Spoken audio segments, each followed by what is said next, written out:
Selamat pagi bagi kita semua, bagi Amang Inang, saudara-saudara, seluruh warga jemaat GKPA dan simpatisan dimanapun berada. Kita jumpa kembali pada hari ke-257 2022.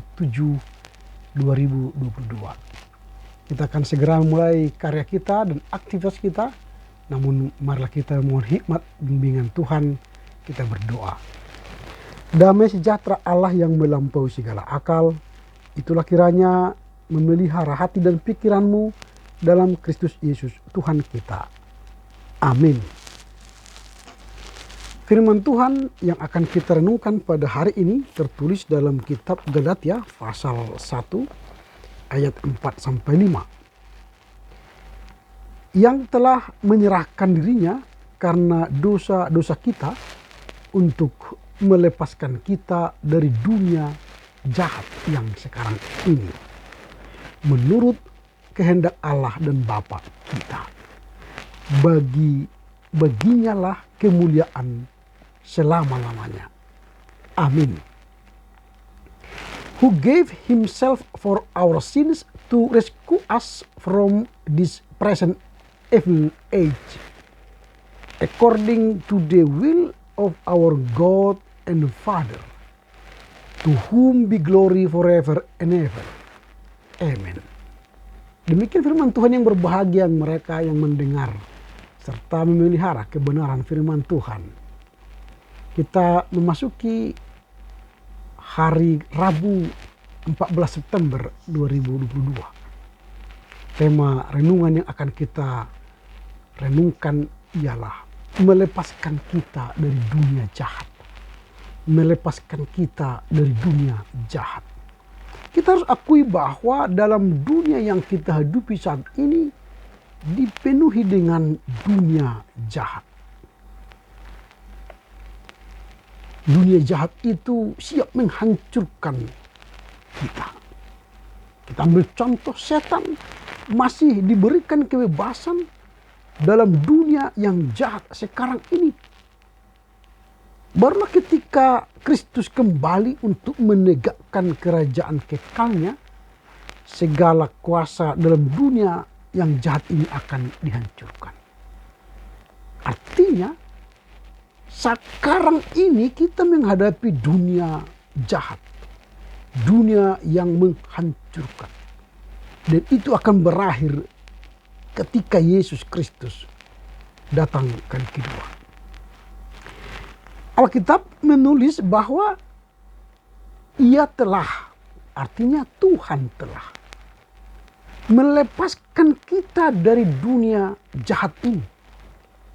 Itu artinya pada kedatangan Kristus kali pertama, Dia telah melepaskan kita dari dunia jahat ini. Itu tidak berarti bahwa Ia akan mengambil kita dari dunia ini. Kendati kita telah dilepaskan dari dunia jahat, tapi kita belum meninggalkan dunia jahat ini. Kita masih di bumi ini, bukan? Tetapi kita telah dilepaskan dari dunia jahat. Kita berada di tengah dunia yang jahat ini, tapi kita tidak melakukan kejahatan. Itu artinya. Artinya bahwa walau kita berada di tengah dunia jahat, kita bukan pelaku kejahatan. Oleh sebab itu Yesus berdoa kepada Tuhan seperti ini. Nanti kita baca dalam Yohanes 17 ayat 15. Yesus berdoa begini, "Aku tidak meminta supaya engkau mengambil mereka dari dunia ini." Jadi Yesus tidak pernah memohon kepada Tuhan supaya Tuhan mengambil kita dari dunia ini. Tidak. Tetapi supaya engkau melindungi mereka daripada yang jahat. Itu yang menarik. Yesus tidak pernah meminta kepada Tuhan untuk meminta kita keluar dari dunia jahat ini. Tetapi Yesus meminta supaya Tuhan melindungi kita di dunia jahat ini. Melindungi berarti kita terbebas dari kejahatan. Tidak menjadi pelaku kejahatan. Kendati kita berada di lingkungan jahat, tapi kita tidak melakukan kejahatan, itu jauh lebih penting. Itu sebab Yesus berdoa, aku tidak meminta supaya engkau mengambil mereka dari dunia, tetapi supaya engkau melindungi mereka daripada yang jahat. Ini Yohanes 17 ayat 15. Nah, di tengah dunia yang begitu bobrok dan menekan kebenaran, kita perlu mengingat status kita. Jadi tengah dunia yang penuh bobrok dan penuh dengan menekan kebenaran itu, kita harus perlu mengingat status kita. Supaya kita tidak perlu gentar. Nah itu, status kita itu apa? Anak Tuhan. Karena kita anak Tuhan, dilindungi Tuhan, maka jangan gentar. Maka kita tidak perlu gentar, tetapi terus berjuang membawa suara kebenaran. Itu orang percaya. Kita terus berjuang membawa suara kebenaran di dunia ini supaya tidak lagi kejahatan itu yang menguasai. Tapi ketika kita menyuarakan kebenaran, maka kebenaran nyata menang di dunia jahat ini. Kita yang dahulu berjalan dalam jalan orang fasik, tetapi sekarang kita telah memberikan diri kepada Tuhan, percaya kepada Tuhan, maka Kristus memberi kita jalan baru bagi kita. Bukan lagi jalan jahat, tapi jalan baru, yaitu jalan kebenaran. Dengan berjalan pada jalan kebenaran, itu berarti kita bukan lagi pelaku jahat. Kristus telah membebaskan setiap belenggu dan menelanjangi kuasa kegelapan dari dalam diri kita. Jadi bebas dan kita tidak lagi takluk di bawah kejahatan itu. Kita sudah terbebas dari kuasa kejahatan itu dan kita berada pada jalan kebenaran, berarti takluk pada Kristus. Tentulah jalan Kristus adalah jalan yang penuh kesulitan yang kita jalani. Penuh lika-liku. Karena kita masih berada dalam dunia yang jahat. Makanya tadi kita berhadapan dengan ketidakbenaran, ketidakadilan, menekan kebenaran. Kita harus membawa suara kebenaran penuh liku. Tetapi kita memiliki pengharapan bahwa kita akan mengalami kebebasan dan kemenangan di masa yang akan datang. Karena apa? Karena Tuhan melindungi kita. Ada beberapa pelajaran yang kita peroleh dari nas hari ini.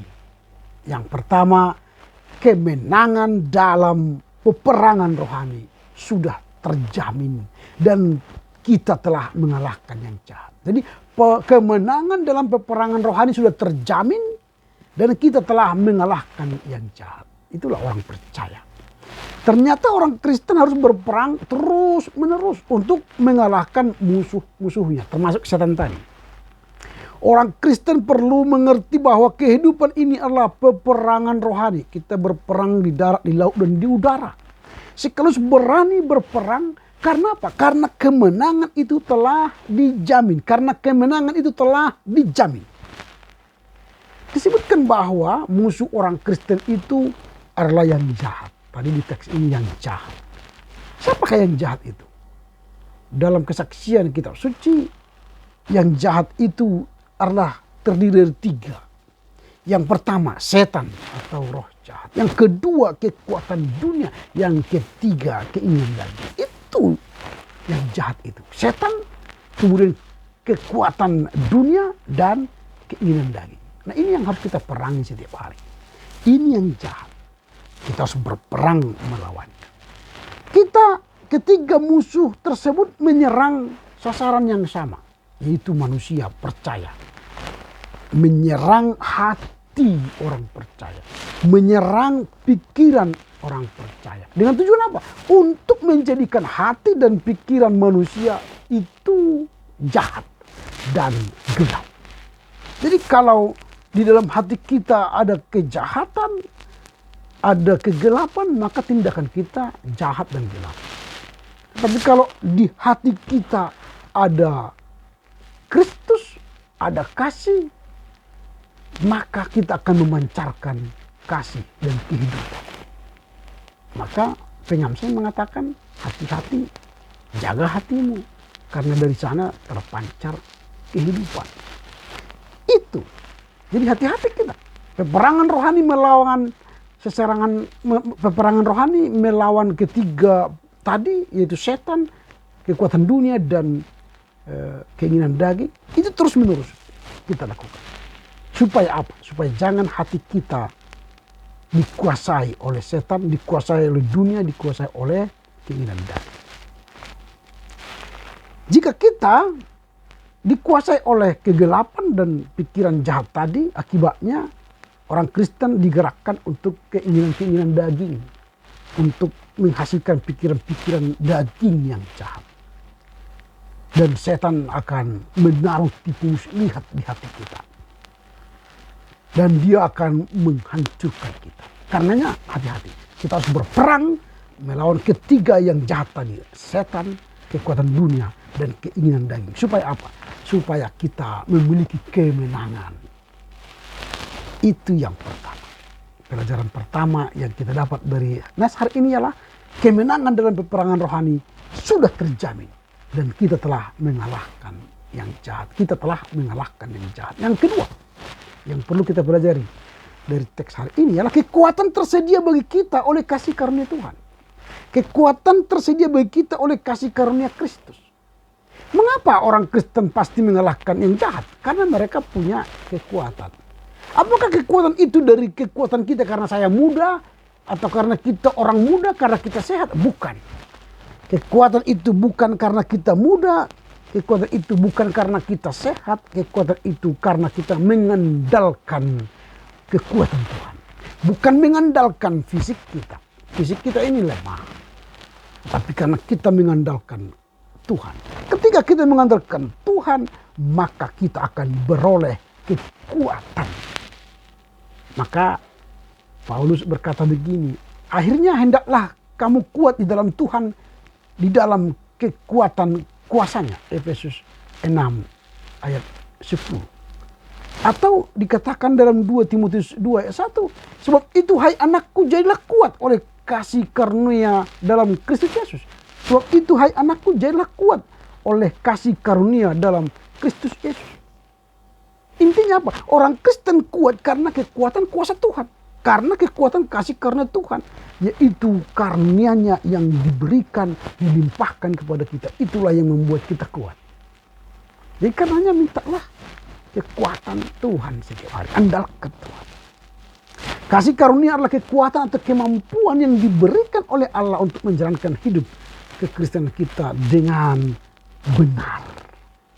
Termasuk untuk mengalahkan yang jahat. Karena itu teruslah mengandalkan Tuhan untuk mengalahkan yang jahat.